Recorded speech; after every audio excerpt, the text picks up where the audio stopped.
કૃષ્ણ મિત્રો, કેરીની સિઝન હોય, કેરી આવે અને ગુજરાતીઓના ઘરમાં છુંદો ના બને એવું કોઈ દિવસ બને જ નહીં.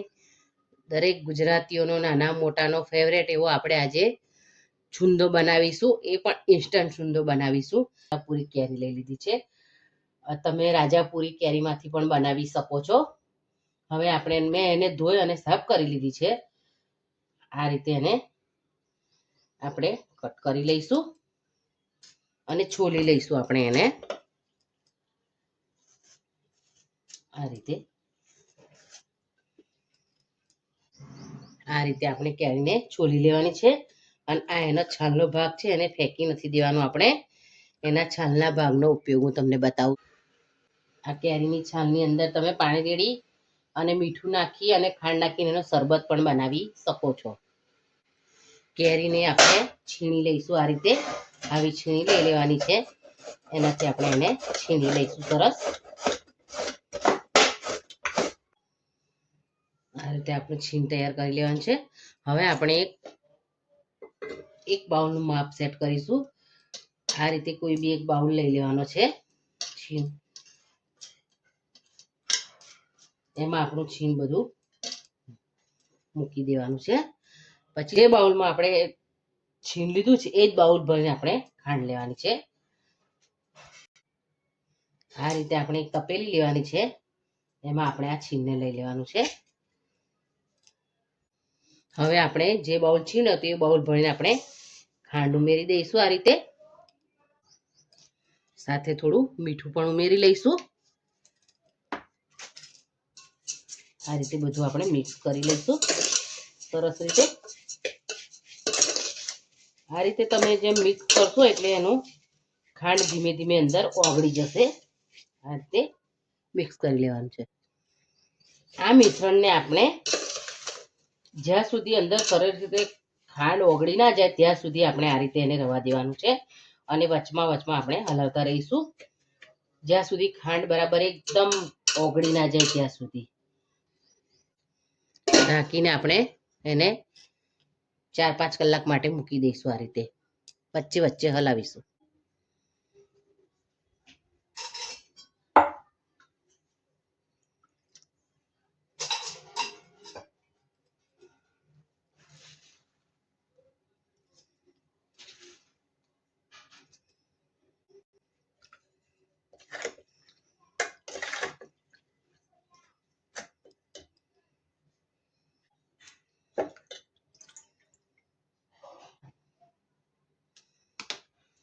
કેરીના છાણામાં મેં મીઠું નાખ્યું, ખાંડ નાખ્યું, મિક્સ કરી દીધું. સરસ મિક્સ થઈ ગયું છે. હવે આપણે એને ગાળી લઈશું.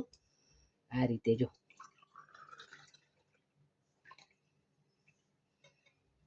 પાવડર ઉમેરી દઈશું. સંચળ પાવડર ઉમેરીશું. સરસ આપણું વેસ્ટમાંથી બેસ્ટ કાચી કેરીનું શરબત. મેં આપણે છુંદો બનાવવા જે કેરી છોલી હતી એના છોડામાંથી આ શરબત બનાવ્યું છે.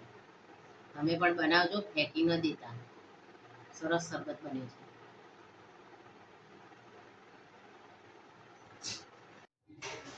આપણે કેરીનું જે છીણ કરીને મૂક્યું હતું ખાંડને બે મિક્સ, એને 5-6 કલાક થઈ ગયા છે. જો તમે જોઈ શકો છો સરસ ખાંડ ઓગળી ગઈ છે. હવે આપણે એને વઘાર કરી લઈશું.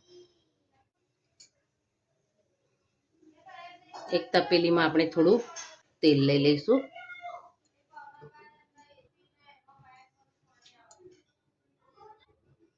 જીરું ઉમેરી લઈશું.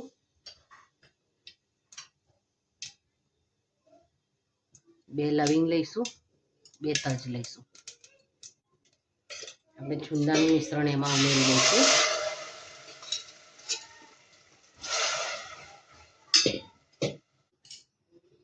હવે આપણે એને ધીમા તાપે શેકીશું.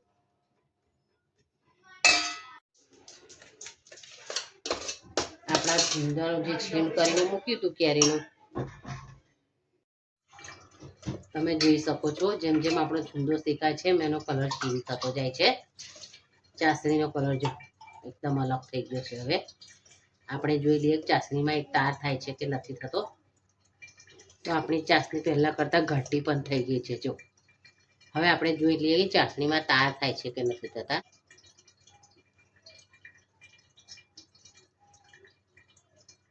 જો આ થોડા થોડા તાર થાય છે એટલે સમજવાનું કે આપણી ચાસણી તૈયાર પરફેક્ટ થઈ ગઈ છે. પછી આપણે વધારે એને ગરમ કરીશું તો ચાસણી બે તારની થઈ અને અંદર રસો નહીં રહે છુંદાની અંદર. એટલા માટે આપણે હવે ગેસની ફ્લેમ ઓફ કરી દઈશું અને છુંદાને ઠંડો થવા દઈશું. હવે આપણે તો આપણો છુંદો સરસ ઠંડો થઈ ગયો છે. હવે આપણે એમાં 1 ચમચી લાલ મરચું પાવડર ઉમેરીશું જેનાથી એનો કલર સરસ આવે અને આપણે મિક્સ કરી લઈશું બરાબર.